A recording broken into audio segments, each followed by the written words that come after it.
On my way home from work, my cell phone rang. When I answered the call, it was the police, telling me that my husband had been injured in a fire. My husband said he had a meeting with someone from work today. A fire while he was out? Surely it's not our home. Thinking this, I hurried home to find our house safe and sound. Feeling relieved, I had no time to relax. I asked my friend to watch my kids while I headed to the hospital. When I entered my husband's hospital room, he was asleep. Although I had heard he suffered from a fire, his burns didn't look severe. The room had 2 beds, and the other bed had its curtain closed. According to the doctor, my husband had some burns, but they should heal in a few weeks. The more serious issue was a broken spine from jumping out of a 3rd-floor window to escape the fire, which might leave lingering effects. On my way back to the room after the doctor's explanation, a nurse apologized for placing my husband in a room with a female patient. When I asked who the woman was, I was told that she was also a victim of the same fire, and they were brought to the hospital together. Where did the fire happen? Well, it's work-related, so I can't tell you. Just go home and bring me a change of clothes. Why should I? What do you mean, why? It's normal for a wife to take care of her hospitalized husband's needs. I don't know about that. You always ignore me and the kids when we're sick, so don't expect me to take care of you.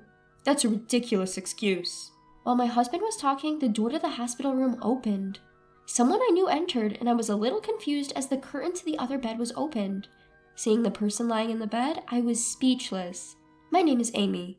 I have a family of 4 with my husband and our 2 sons, ages 3 and 5. I'm currently 30 years old and have been working at the company I joined when I was 22. My husband used to work at an IT company but quit about a year ago.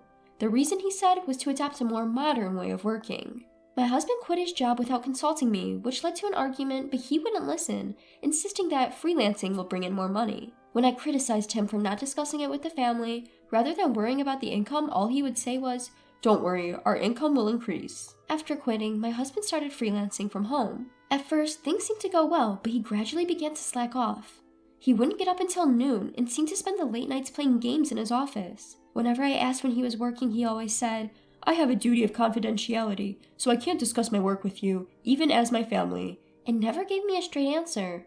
Initially, his income was $2,000 a month, but has steadily decreased, and for the past 6 months, it has only been about $500 a month. I wouldn't have minded if he helped with housework with his low income, but despite being home all the time, he didn't do any housework or childcare. Not only did he never help with chores, but when the kids caught a cold, he'd say, "I can't afford to catch it too," and would leave home for a few days.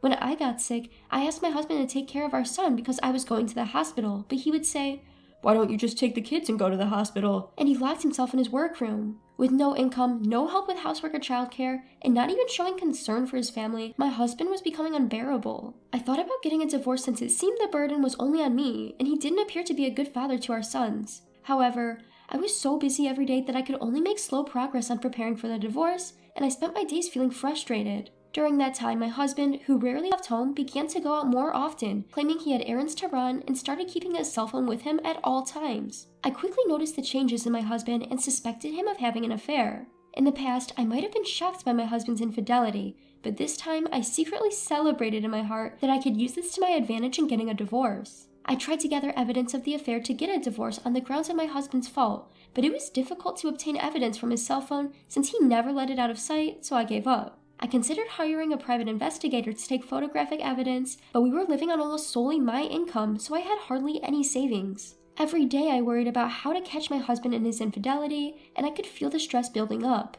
That's when a turning point came for me. After work, as I was heading home, my cell phone rang.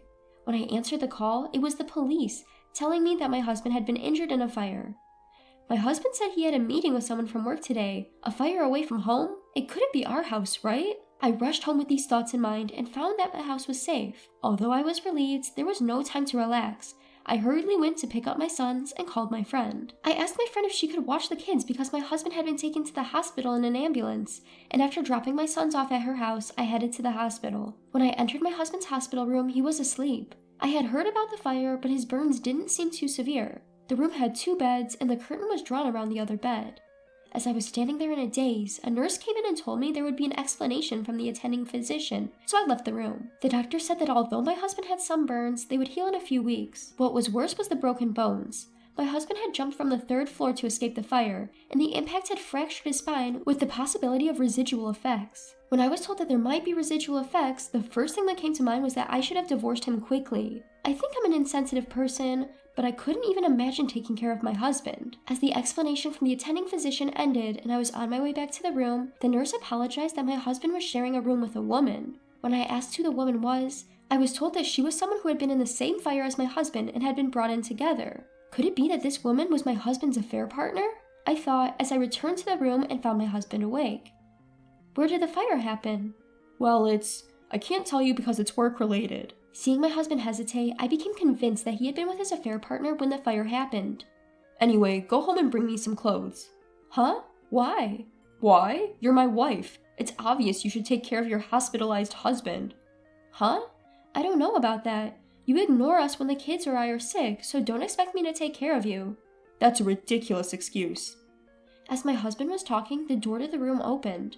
It was Mr. Smith, the husband of my friend. Feeling a little confused to see someone I knew, Mr. Smith bowed to us and opened the curtain to the bed next to us. As the curtain opened, I saw my friend Mrs. Smith lying in the bed. I looked at my husband in surprise, and his face turned pale as he avoided my gaze. Ah, I see. It became clear that my husband's affair partner was Mrs. Smith, and I was too dumbfounded to speak. Mrs. Smith was a close friend among my friends, and she had even brought her child to our house to play. I had introduced Mrs. Smith to my husband at the time, so he should have known that she was my friend. I had told Mrs. Smith about my husband's recent coldness and my suspicion of his affair. I wondered what Mrs. Smith's intentions were when she listened to my story with a serious face, agreeing with me by saying, "I see." Was she trying to find out how much I knew about the affair? Suppressing my urge to confront my husband and Mrs. Smith immediately, I greeted Mr. Smith. "You're Mr. Smith, right? Your wife has always been a great help to me." "Oh, I'm sorry, I'm just a bit flustered." "I heard your wife and my husband were in the same fire. He won't tell me where it happened. Do you know anything about it?" When I asked, Mr. Smith glanced briefly at my husband. "I'm sorry that your husband was also caught in the fire. The fire occurred at my house." "It happened at your house? I didn't know my husband was visiting you." When I looked back at my husband, he was hiding under the covers. Excuse me, I have something I'd like to talk about. Do you have time?" "Yes, I have time." I had a pretty good idea of what Smith was going to talk about. We moved to a nearby diner where Smith told me that he had suspected his wife of cheating for several months and was gathering evidence. He had once looked at his wife's phone and found a photo of her looking cozy with another man in her photo album. So now he had hired a private investigator to take indisputable photos of the affair. I told him that I had also suspected my husband of cheating for a while, but didn't know who the other person was. When I said I intended to divorce my husband, Smith agreed to help me, and we discussed our plans for the future. 2 days later, Mr. Smith and I went to the hospital together, and my husband and Mrs. Smith were still sharing a room. When my husband and Mrs. Smith saw us enter, their faces tightened. "I'm glad you both seem well. I came to your room the day before yesterday, but you were resting, so I couldn't talk to you. Are your injuries okay?" Yeah. I fractured my shoulder, so I need to rest for a while." "That's tough. You'll need money now, so I hope you recover quickly." "Well, our child is still young, too." "That's right. You'll have to pay child support, so you'd better heal up and start looking for a job." Mrs. Smith seemed confused and didn't understand what I was talking about. "Hey, stop rambling. You brought my clothes, right?" "I didn't bring them." "You're useless." "I told you before that I wouldn't take care of you anymore. What I brought you today isn't a change of clothes, it's this." As I said this, I took the divorce papers out of my bag and shoved them in front of my husband. "Huh? Divorce papers? Are you planning to dump me because I might have lingering injuries?" "It's not because of your injuries. You said you had a business meeting the day you were taken to the hospital, right? So why were you at Mrs. Smith's house?" Well, I didn't tell you, but Mrs. Smith is a business associate. We were discussing work at her house when the fire happened." "Did you think that excuse would work? It's obvious that I know about your affair with Mrs. Smith. No matter how much you try to deceive and make excuses, it just looks ridiculous." As I said that, my husband's face turned sour and he defiantly retorted, "Stop nagging about a little affair. Don't make such a fuss over a single affair. What will you do after the divorce? Can you raise our 2 kids on your own?" "Of course I can. I've been raising them on my own all this time. You've never taken care of the kids, have you?" "I've played with them." "It's only about an hour once every few months. The neighborhood fathers play with their kids' fathers more than you do." "Well, then it'll be tough with just one income. We've been living on 2 incomes up until now. Do you want our child to live in the hardship?" "It'll be fine. In fact, without your expenses, our lives might even be easier." "But I'm injured." "So?" "If people find out you left a husband who needs rehab, your reputation will suffer. It'd be better to divorce me after I'm fully recovered." "Because you are not someone who can stick to things for long. It's clear that you will give up on rehabilitation midway through. I can't wait until you fully recover. You have your lover to take care of, don't you?" Upon hearing this, the husband glanced at Mrs. Smith and seemed to reluctantly accept the situation. "If you insist, I understand. I don't need you anymore. A bastard who serves divorce papers to an injured person. I'll divorce you. Now hand over the divorce papers." As he reached out to grab the divorce papers, I kept them out of reach. "No way." "What are you talking about? You want a divorce, right?" "We haven't discussed alimony or child support yet." "You're trying to take money from an injured person? I need money for hospital bills and rehab."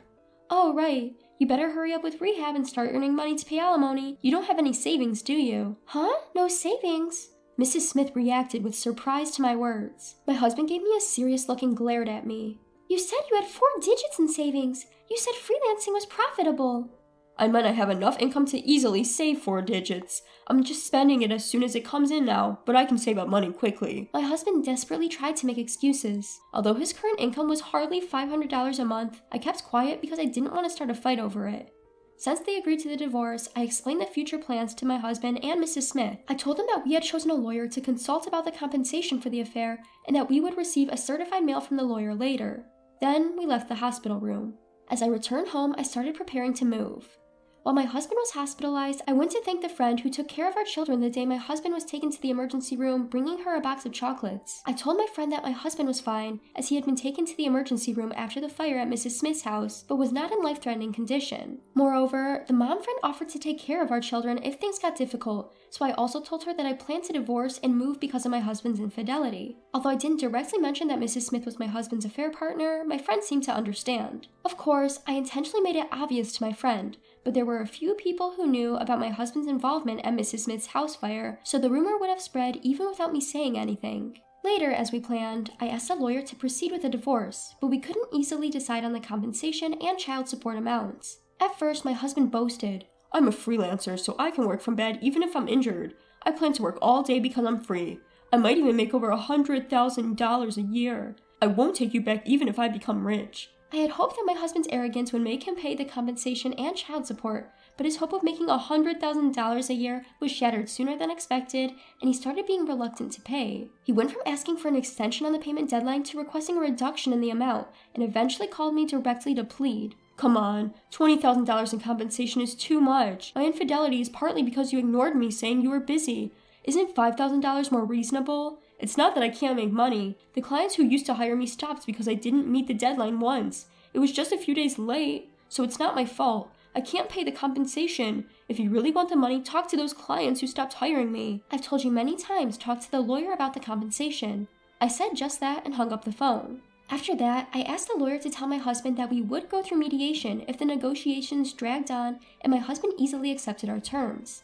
From there, everything went smoothly, and we received a lump sum payment for compensation and child support, finalizing the divorce. The Smith couple also divorced, and the husband gained custody of the children. The Smith family has 3 children, but it was revealed that during the affair, the wife left the 10-year-old eldest son to take care of the 2 younger siblings while she went out. After my son and I moved close to my parents' home, I heard from a friend that my husband and Mrs. Smith got remarried. The 2 of them are still living in the house where the fire occurred. My husband walks with a cane, and Mrs. Smith always has messy hair and a gloomy expression, making them look like an elderly couple even though they're still in their 30s. My husband has accumulated over $100,000 in debt due to alimony and child support payments, and Mrs. Smith, who is a stay-at-home mom, is being asked to pay child support for all 3 children, so together they must have quite a lot of debt. But I don't feel sorry for them since I significantly reduced the amount I claimed for my husband on the condition of a lump sum payment. My husband always blames others for his misfortunes, so I'm sure he's still doing that now. I felt refreshed after finally getting away from him. However, I feel guilty for making my 2 sons suddenly separate from their father and friends.